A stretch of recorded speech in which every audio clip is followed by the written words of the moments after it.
नमस्कार बच्चों, स्वागत है आपका हमारे चैनल ब्लूप्रिंट डिजिटल में।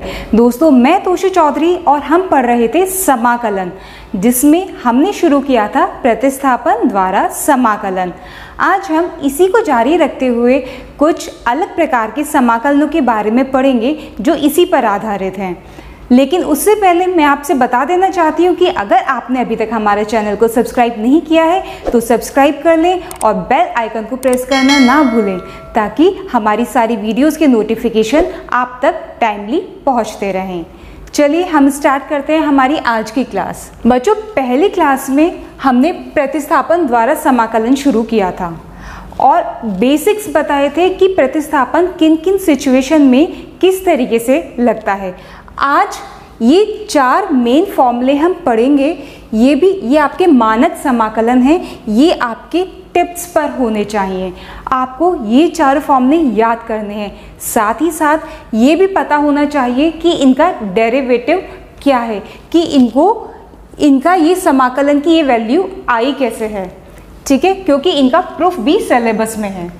हम फर्स्ट को सबसे पहले करते हैं।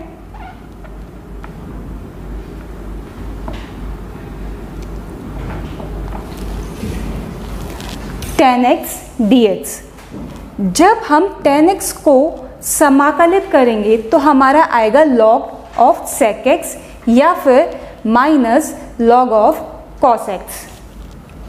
अब मुझे इसमें प्रतिस्थापन लगाना है, मुझे इसमें tan x के अलावा कुछ नहीं दिख रहा, तो हम क्या करते हैं, इसको sin और cos में कन्वर्ट कर लेते हैं। ये हो गया। जब भी आपके पास कोई भी ट्रिग्नोमेट्रिक आइडेंटिटी हो, कोई भी त्रिकोणमितीय आइडेंटिटी हो और आपको समझ ना आ रहा हो कि उसमें क्या करना है, तो सबसे पहले आप उसको साइन और कॉस में तोड़ लें। ठीक है, उससे आपको आइडिया हो जाएगा कि आगे क्या करना है। tan x को हमने लिख लिया sin x upon cos x। अब अगर मैं cos x को t मान लूं तो इसका डेरिवेटिव क्या होगा, minus sine x d x equals to d t को अवकलित करेंगे तो डी टी आ जाएगा। यहां से साइन एक्स डी एक्स की वैल्यू आ जाती है माइनस डी टी। इस साइन एक्स डी एक्स की वैल्यू में यहां पर रख दूंगी और कॉस एक्स की वैल्यू में यहां से रख दूंगी। रखते हैं, sign x d x minus D T upon T. Simple हो गया।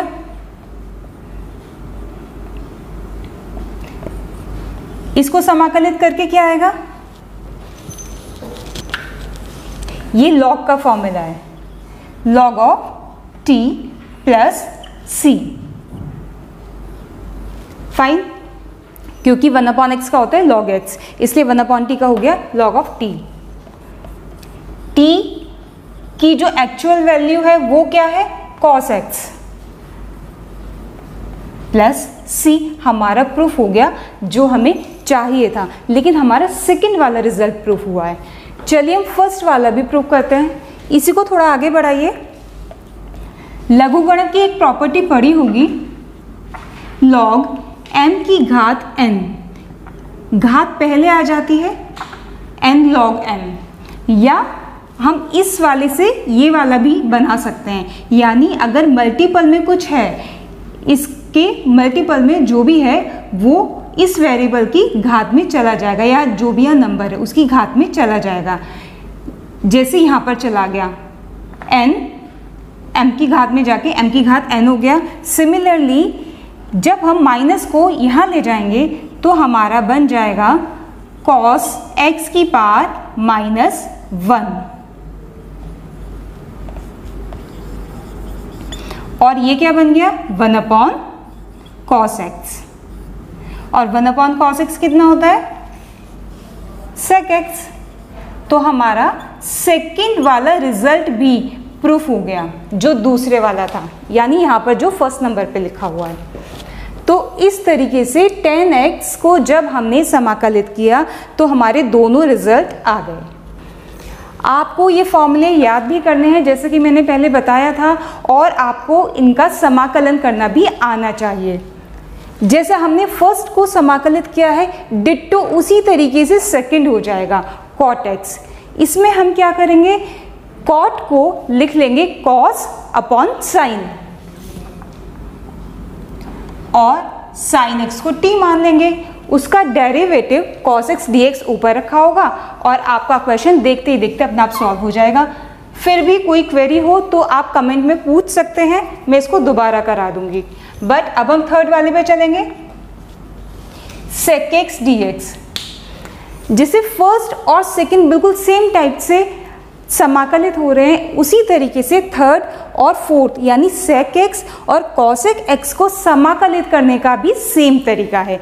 तो इनमें से भी हम कोई एक करते हैं, sec x dx।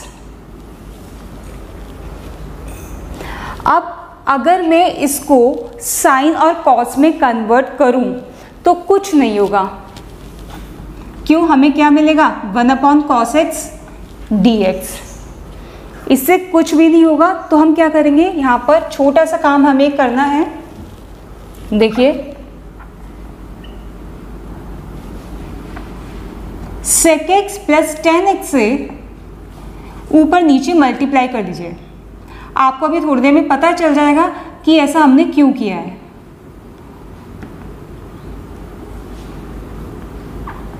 ठीक है, हमने sec x plus tan x से ऊपर नीचे मल्टीप्लाई कर ली।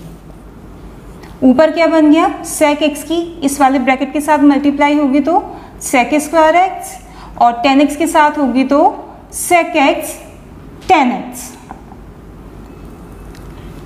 नीचे आया है हमारा sec x plus tan x dx। अब मैं यहाँ पर जो हमारे हर में जो गिवन है sec x plus tan x, इसको t मानूंगी। क्यों, क्योंकि मुझे दिख रहा है जब मैं इसको अवकलित करूंगी तो sec x को अवकलित करके sec x tan x यहाँ बना हुआ है, और tan x को अवकलित करके मेरा sec स्क्वायर x आएगा जो मेरा यहाँ बना हुआ है। इसका मतलब इसको t मानने से ये भी मेरा t में कन्वर्ट हो जाएगा। तो हम क्या करते हैं, देखिए जब भी हम सब्स्टिट्यूशन मेथड लगाते हैं, प्रतिस्थापन विधि लगाते हैं, तो पहले देख लेते हैं, ये चीज़ आप पहले देख लीजिए कि नीचे वाले का डेरिवेटिव ऊपर रखा हुआ है, या कहीं भी क्वेश्चन में आपको मिल जाए कि हाँ कहीं पर x की पावर 4 है तो कहीं पर 4x क्यूब भी है, कि इसका डेरिवेटिव यहाँ रखा हुआ है, तो आपको t मानने में ईजी हो जाएगा, आपको पता चल जाएगा कि सब्स्टिट्यूशन कैसे करना है। इस कंडीशन में ये जो मैंने आपको बताई, यहाँ आप x की पावर 4 को t मान सकते हैं, इसका अवकल गुणांक x क्यूब यहाँ पर हमें मिल जाएगा। तो इस तरह की सिचुएशन जिस भी समाकलन के क्वेश्चन में आएगी तो ये आपका सब्स्टिट्यूट करने में आपकी मदद करेगी। तो जैसे हमने यहाँ देखा कि इसको अवकलित करके मुझे ये मिल जाएगा, तो इसका मतलब इसको t मानने से मेरा काम हो जाएगा। और अगर कभी कंफ्यूजन है, नहीं पता चल रहा है, तो t मानकर देख लीजिए। थोड़े से 1-2 स्टेप आपको फालतू करने पड़ेंगे, लेकिन आपको पता चल जाएगा कि आप सही कर रहे हैं या गलत कर रहे हैं, क्योंकि मैथ्स बिना गलती किए नहीं आता। sec x tan x plus tan x का sec square x dx equals to dt। इसकी जगह पर मैं रख दूंगी dt। क्या रख दिया, dt upon t, 1/t log t plus c। हो गया हमारा समाकलन, कितनी जल्दी हो गया। यहाँ पर ऐसा लग रहा था कितना बड़ा बड़ा बड़ा बड़ा चल रहा है, यहाँ पर आते ही तुरंत हो गया। t की वैल्यू रख दीजिए sec x plus tan x।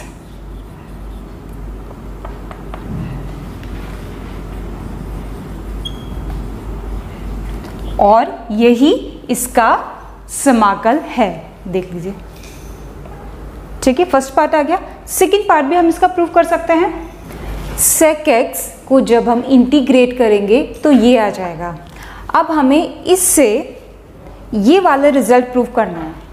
ये कुछ नहीं है, जो sec x plus tan x होता है वो हमारा इसके इक्वल होता है। ये आपने त्रिकोणमिति में पढ़ा भी होगा, फिर भी मैं आपको यहाँ पर इसको प्रूफ करके दिखा देती हूँ ताकि क्वेश्चन आपका कंप्लीट हो जाए।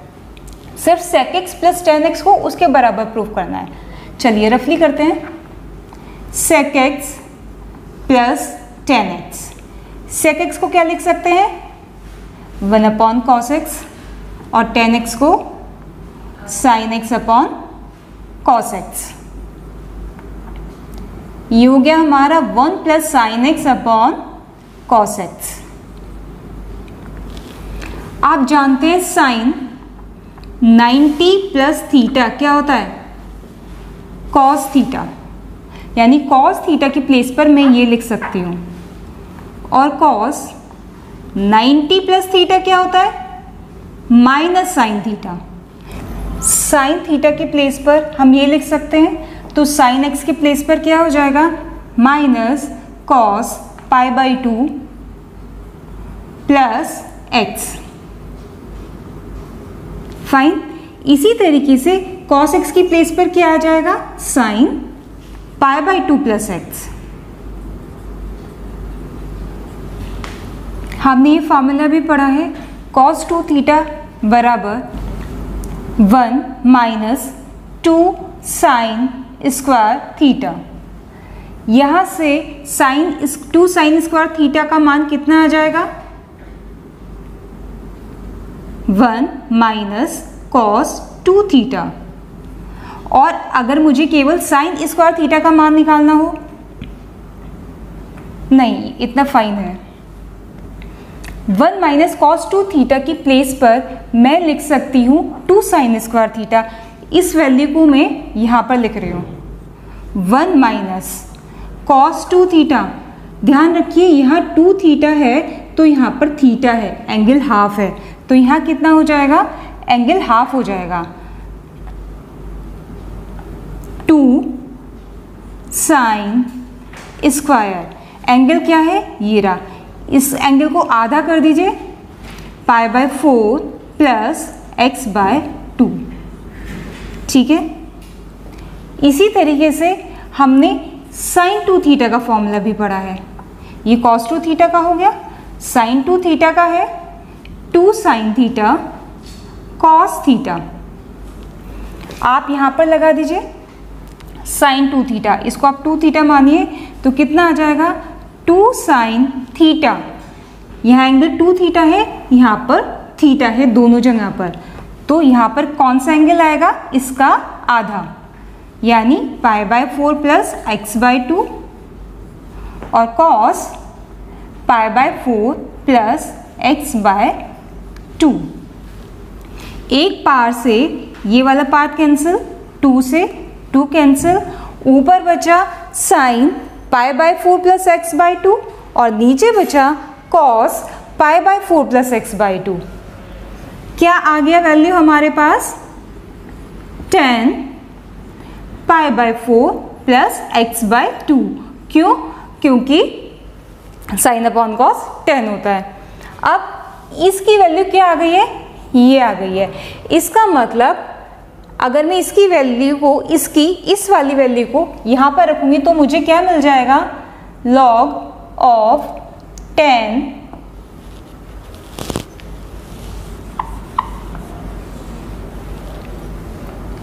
पाई बाय 4 प्लस एक्स बाय 2।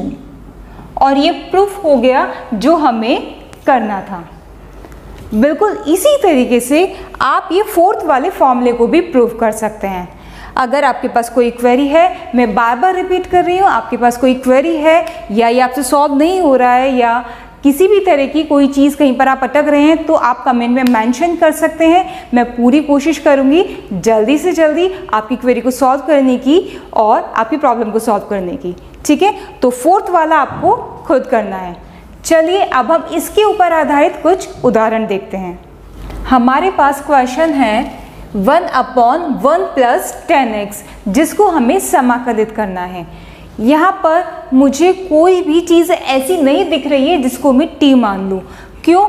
क्योंकि अगर मैं 1 + 10x को t मानूंगी तो उसका डेरिवेटिव यानी उसका अवकल गुणांक मुझे अंश में नहीं दिख रहा। तो मैंने क्या बताया था, जब भी आपको कोई त्रिकोणमितीय वैल्यू परेशान करे तो आप उसको साइन और कॉस में कन्वर्ट कर लीजिए। तो यहाँ पर हम यही काम करने वाले हैं। 10x को हमने लिख लिया sin x upon cos x, LCM लेके cos x ऊपर और नीचे कितना बचेगा cos x plus sin x dx। एक काम कीजिए, यहाँ पर 2 से ऊपर नीचे मल्टीप्लाई कर लीजिए, अभी पता चल जाएगा हम ऐसा क्यों कर रहे हैं। नीचे वाला 2 बाहर, ऊपर वाले 2 cos x की प्लेस पर लिखिए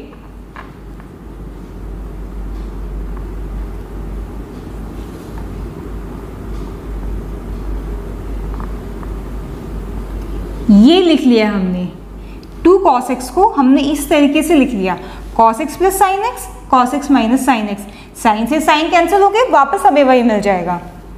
नीचे 2 हम ऑलरेडी बाहर लिख चुके हैं, cos x plus sine x dx। इसको इसके नीचे भी लेकर जाइए और इसके नीचे भी लेकर जाइए।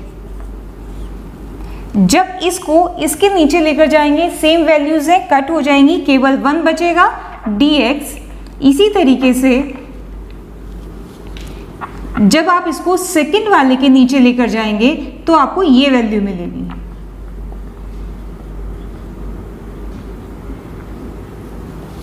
ठीक है, अब इसको तो आप समाकलित करना जानते हैं, यहाँ से हमें x मिल जाएगा। यहाँ पर आप देखिए, अगर मैं नीचे वाले को t मान लूँ तो इसका डेरिवेटिव ऊपर रखा हुआ है। कैसे? cos x plus sine x T. cos x को आप अवकलित कीजिए, क्या आएगा माइनस साइन x, ये रहा। साइन x को अवकलित कीजिए, क्या आएगा cos x, ये रहा। इसका मतलब अगर मैं इसको t मान लूंगी तो मेरा ऊपर वाला आ जाएगा। ठीक है, उसको अवकलित करने के बाद आप ध्यान रखिए, अगर आपके पास कभी भी ऐसी सिचुएशन बने कि नीचे वाले का डेरिवेटिव ऊपर रखा हुआ है तो जो नीचे वाला होता है उसका लॉग आपका आंसर होता है, यानी उसको समाकलित करके आपको ये मिलेगा। इसका मतलब अगर मैं इस वाले समाकलन को हल करूंगी ना तो मुझे ये मिलेगा। क्यों? क्योंकि नीचे वाले का डेरिवेटिव ऊपर रखा हुआ है। इसीलिए तो जब 1/x को हम समाकलित करते हैं तो हमें क्या मिलता है, log x। इसी नियम की वजह से मिलता है। ठीक है, चलिए आप इसको t मानेंगे, t मानने के बाद आप उसको डिफरेंशिएट करेंगे, t में वैल्यूज यहाँ पुट करेंगे, ये सारा काम आप खुद करेंगे और फिर आपको क्या मिलेगा, आपको अभी मैं बताती हूँ, पहले से करते हैं प्लस। हाँ, तो आपको क्या मिलेगा जो मैंने अभी बताया था यहाँ पर, log of cos x plus sine x plus c। ये हो गया हमारा आंसर। 1/2 आप कॉमन ले लीजिए, x प्लस log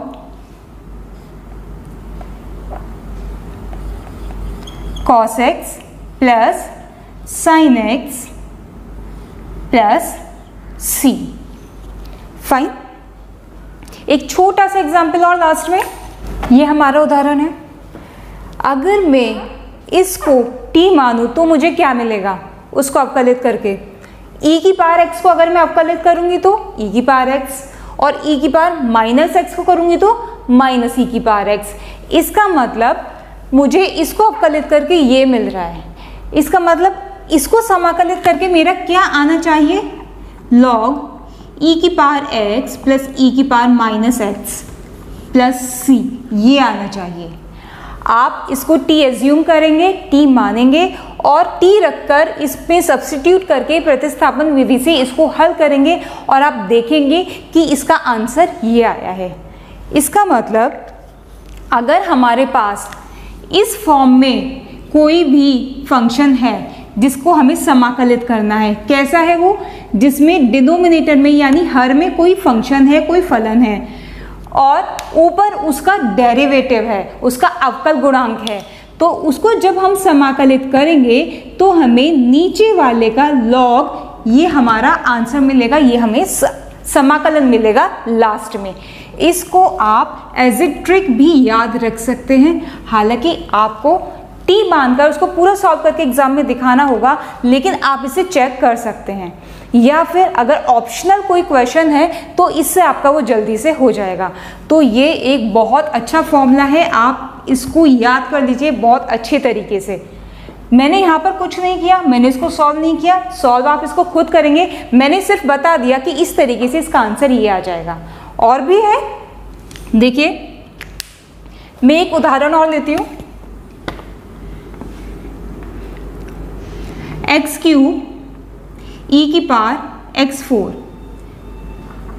इसको मुझे करना है, लेकिन यहाँ पर अंश और हर का चक्कर ही नहीं है, ये इस फॉर्म में नहीं है, इसलिए मैं यहाँ पर प्रतिस्थापन विधि लगाऊंगी और मुझे दिख रहा है कि अगर मैं x की पावर 4 को t मान लूंगी तो मुझे 4x क्यूब dx बराबर dt मिल जाएगा। यानी x क्यूब dx की वैल्यू मैं यहाँ से निकाल कर, जो कि मेरी आएगी dt/4, वो मैं यहाँ रख सकती हूँ। तो ये मेरा किस में कन्वर्ट हो जाएगा? e की पावर t और dt/4। Fine, 1/4 common. इसको जब हम समाकलित करेंगे तो हमें क्या मिलेगा? e की पावर t ही मिलेगा। और t की वैल्यू हमारे पास क्या है? t की वैल्यू है x की पावर 4, यानी e(x4 + c), ये हो गया हमारा समाकलन। ठीक है, इस तरीके से हमने देखा कि प्रतिस्थापन द्वारा जब हम समाकलन करते हैं तो इसकी ढेरों एप्लीकेशंस हैं। अभी और भी एप्लीकेशन इसकी है और वो मैं आपको नेक्स्ट क्लास में बताने जा रही हूँ। ठीक है, तब तक जितना हो गया है उसको रिवाइज कीजिए और हम नेक्स्ट क्लास में फिर मिलते हैं प्रतिस्थापन द्वारा समाकलन की नेक्स्ट कड़ी के साथ। ठीक है, तब तक के लिए बाय बाय। और वीडियो पसंद आए तो प्लीज़ लाइक और सब्सक्राइब करना बिल्कुल मत भूलिएगा। नोटिफिकेशन आपके पास तभी आएंगे जब आप बेल आइकन को प्रेस करेंगे, तो आप बेल आइकन को भी प्रेस करना मत भूलिएगा। कोई भी क्वेरी हो या आपको ये वीडियो कैसी लगी, एग्जाम्पल समझ में आए नहीं आए, जो भी आपके कमेंट्स हैं प्लीज़ कमेंट। ठीक है, बाय बाय।